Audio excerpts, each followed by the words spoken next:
જય માતાજી, કેમ છો બધા મિત્રો? તો આજે નવા બ્લોગમાં તમારું હાર્દિક સ્વાગત છે। તો આજે જો આ અમારા ગામનું ખોડિયાર મંદિર છે ને, એના ખોડિયાર મંદિરે અમે આવ્યા છીએ માતાજીના દર્શન કરવા। આમ જો ખોડિયાર મંદિરે આમ જો કેવો મસ્ત સમજો મંદિર, પહેલાં તો નાની અમથી ડેરી હતી પણ હવે મોટું આમ જો મંદિર કરી નાખ્યું છે। આમ જો બહુ મસ્ત મંદિર છે।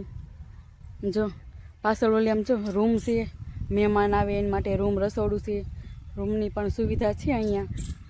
જો બહુ મસ્ત બાપુ અહીં રહેશે, મસ્તરામ બાપુ।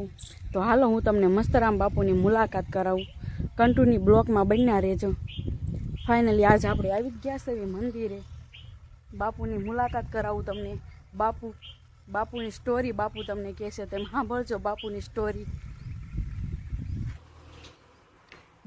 બાપુ તમારા સ્ટોરી વિશે કંઈક વાત કરો તો મારા ફેન્સને જણાવી દો તો બાપુ। હે માં ભગવતી ખોડિયાર, મારે તો શું સાદું છું, મારે જણાવવાનું હોય। સંતો તો બધા આસને જાય આવે બેસે આસન કરતા હોય। આ 10મી જગ્યાએ હું આવીને બેઠો છું। અહીંયાથી પેલા હું પાલીતાણા હતો, એમ ભાવનગર, રાજુલા, બાબરિયાદાર, માળવાવ, કરાડે એમ કરતા કરતા ગુરુ મહારાજની કૃપાથી આ 10મી જગ્યાએ હું આવ્યો છું। આસ્તે આસ્તે જીણો ઉદ્ધાર થઈ રહ્યો। પેલા સૌથી પેલા હું માળવાવ કરાડ હતો, ત્યાં ખડેશ્વરીમાં હતો। 10-15 વર્ષ ત્યાં ખડેશ્વરીમાં રહ્યા। પછી ગુરુજીએ બેસાડી દીધો, પછી ભાવનગર, સોડોદરા, સેટાવદર, ફરિયાદ, 3 ગામની વચ્ચે ત્રિવેણી ફાર્મ અટલ આશ્રમ। ત્રિવેણી ફાર્મ અટલ આશ્રમ, જી હા। જો બાપુનો આ ધૂણો હોતે છે, જો બાપુની 10મી જગ્યાએ અત્યારે 10મી જગ્યાએ બાપુ આવેલા છે। આમ જો અંદર રૂમ જોઈએ બાપુનો, જો આ ફોટા, આમ જો બાપુનો આશ્રમ મસ્ત મજાનો આશ્રમ છે। આમ જો બધી સુવિધા છે આશ્રમમાં, રાંધી ખાવા પીવાની બધી।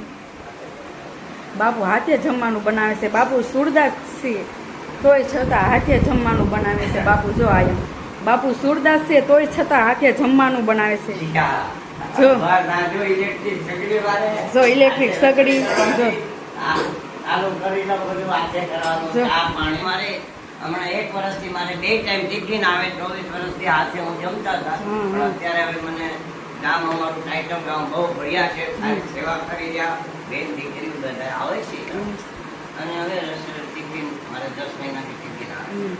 જો મારે ગટ્ટુ બાપુ પાણી સાતો ગટ્ટુ, હાલો જો ગટ્ટુ હોય તો બાપુને જે કરવા આવ્યું જો જો અમે ફૂલ ફેમિલી સાથે આવ્યા છીએ બાપુના દર્શન કરવા, ખોડિયાર માના દર્શન કરવા।